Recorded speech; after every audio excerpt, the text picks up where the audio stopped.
Value-based pricing is one of the most profitable ways that you can price your work as a motion designer. But unfortunately, it's also one of the most confusing ways. So I set myself a challenge to read the biggest and most expensive book on value-based pricing, but there's just one pretty big problem, and that is that I don't actually own a physical copy of this book, Pricing Creativity by Blair Enns, because Blair Enns is a bloody genius and he value-based priced his own book. So I chose this option, which only comes with a PDF, which kind of left me with a problem because most of the time I like to consume my books via audio because I'm dyslexic, but also so I was able to listen to this book while traveling, doing the dishes, and doing my daily exercise. So I scoured the internet for hours on end, and eventually I came across this fantastic app called Speechify, and Speechify actually reads books and PDFs to you. You can use it even if you aren't dyslexic. Taking in information whilst reading and listening can really help you to retain that information. So I do recommend that you check out Speechify. This isn't sponsored, but we do have an affiliate link in the description below this video. So if you do purchase Speechify through this affiliate link, then we'll get a little kickback and it just helps to support this channel. So I made a ton of notes on pricing creativity, and here's what I learned.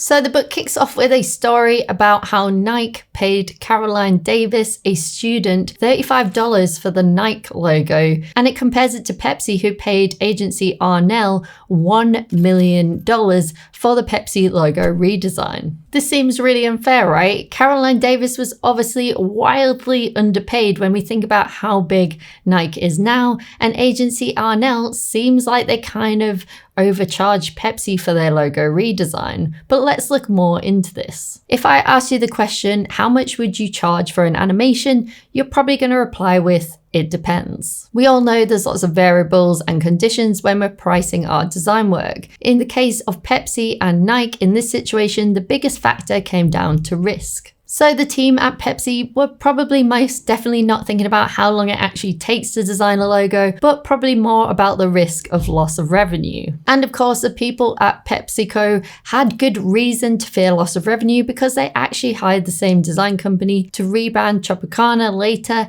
and this resulted in a 20% drop in revenue, which is about $30 million for them at the time. Yikes. An equivalent decline in Pepsi sales would have cost them hundreds of millions of dollars. So if we consider this, do you still think that Pepsi overpaid for their logo redesign? Financial risk can be easily attributed to the value once the event happens. So we can easily see that a loss in sales or an increase in revenue equals the value of that design. However, before the event happens, there's more emotional factors like performance risk, risk of doing nothing, or opportunity costs. Many people have objections to the idea of value-based pricing based on the idea of fairness.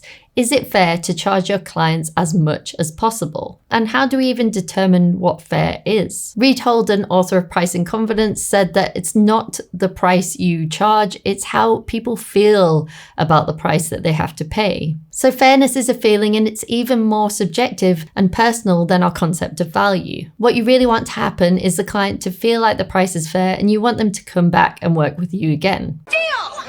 So this really all comes down to communication. Every time you raise your prices, you should absolutely be communicating with the client. Blair Enns said the one thing to remember is that the better communicators always get paid more. So let's take a quick look at 3 ways that you can price a project. The 3 different ways that you price a project are either input, output, or based on value.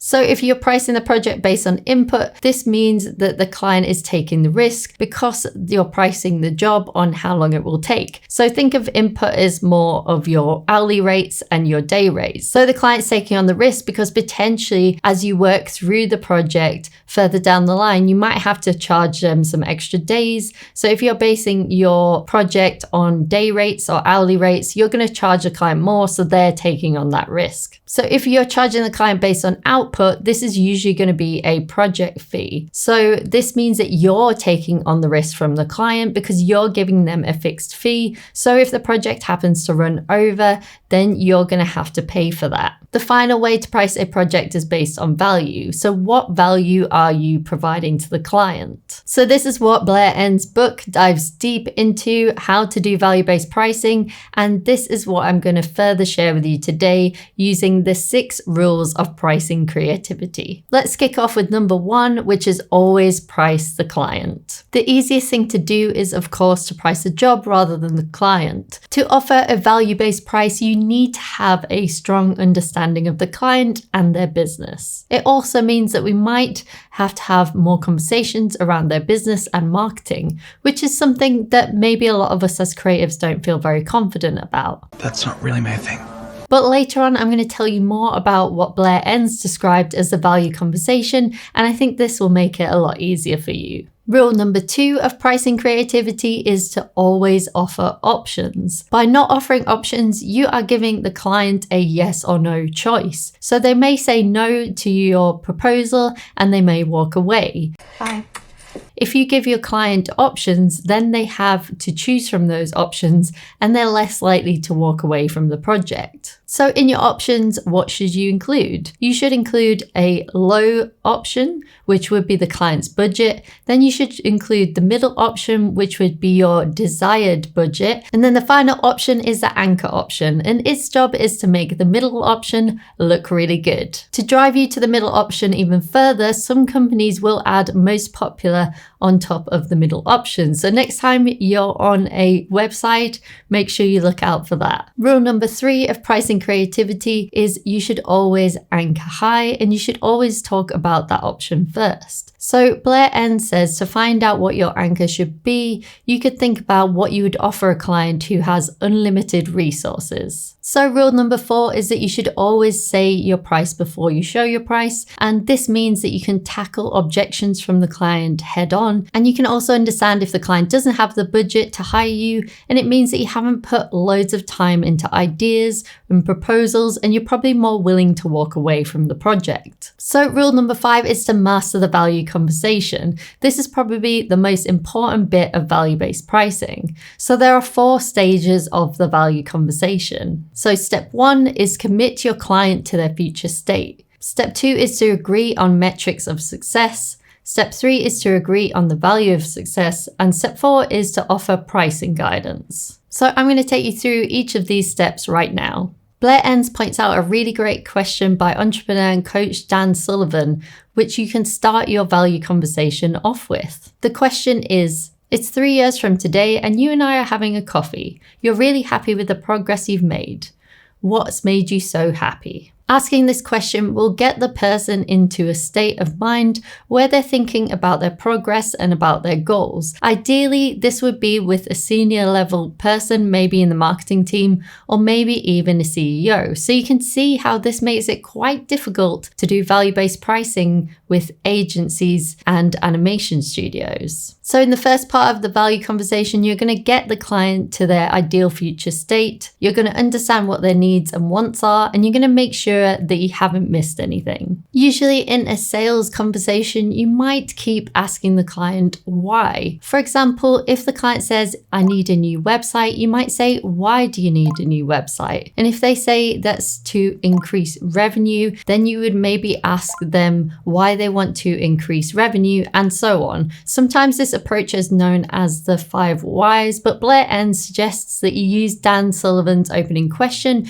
because it immediately gets them to think about the long term, and you kind of miss out all of this onion peeling part of the sales call. Oh, you both have layers. I have tried the 5 whys in the sales call too, and I think it's pretty effective. So you can either use Dan Sullivan's qualifying question, or if you want, you could also try out the 5 whys as well. Step 2 in the value conversation is to agree on the metrics for success. So you might want to start this step with saying something like, can you set a goal for this? Can you set some meaningful metrics for this? And what does success look like to you? So in step 3, we're going to agree on the value of success. So you will go down each metric and you will say, what would the value be of achieving this metric? Obviously, you're going to insert each metric as you go through this, but this really helps you to get down to what the client really wants and needs and exactly what the value is that you're providing to the client. Now, in step 4, you want to offer pricing guidance. Now, I know this is really scary because we all want to kind of go and hide away and we don't want to actually say the price in front of the client, but this is so important. It means that you're not going to surprise your client with pricing options. You can tackle those objections head on, and it also primes the client to focus on the return on the investment that they're going to get from working with you. So you're going to communicate with the client that you're going to come back with a proposal on how you can help them with pricing options between X and Y. Now, Blair Enns goes deep into this into the book, and he talks about what to do if you get objections at this stage. So like I said, I really do recommend checking out his book, Pricing Creativity, because it's a little bit more than we can cover right here as well. But one question that he included in this bit that I thought was really great was talking about guarantees. So Blair Enns says that you can always ask the client the hypothetical guarantee question. If we had a solution that guaranteed Z in value created, would you see X as a fair compensation for us? Now, this question is brilliant because you're only talking in hypotheticals here, but it puts the client in the mindset of if you could get them the results that they really want for their business, then would what you're offering in a price be a fair compensation for you? This is going to be really helpful for the client to see how valuable what you're creating for them really is. Blair Enns also says that you should make sure to set up the next meeting to talk about your pricing options and your proposal right then and there on that meeting. Rule number 6 is to limit unpaid proposals to just 1 page. So I recommend checking out Blair Enns' book called Win Without Pitching as well, because I think this is a fantastic book about pitching and it's going to really help you. So why should we limit unpaid proposals to 1 page? Well, this is because you don't want to waste a lot of time on proposals if you're not going to get the job. So you're more invested in the proposal when you put a lot of time and effort into it. I'm now invested. And you're also kind of wasting the client's time as well. So I think recommending just doing 1 page is really great because it also forces you to communicate with the client and to speak to them and explain your ideas and also your pricing. It means you can't hide behind your proposal, and Blair Enns recommends to never just email your proposal over. Always talk through the options with them and talk about the most expensive option first. So what's the difference between an unpaid proposal and a proposal? Unpaid proposals should just be 1 page with your pricing options and a few more details that you're going to walk through with the client, versus paid proposals, which would require more research and more discovery work, but then you should be paid for these. So how you do this is you package them up into a branded discovery process. I've seen other people do branded workshops and things like that to help their clients get to what they really need before starting the project. It also means that maybe even you could just do this discovery process with them and they could potentially hand this off to some of their in-house staff. During this video, it might have occurred to you that you can't use value-based pricing, and this could be for a number of reasons. Maybe your clients don't know their own metrics. Maybe you're not working with decision makers, or maybe you're working with studios and agencies and not direct clients. If you want to price your work effectively with day rates and project fees, then you should watch these videos next. And check out Blair Enns' book, Pricing Creativity. I'll leave the link below this video in the description.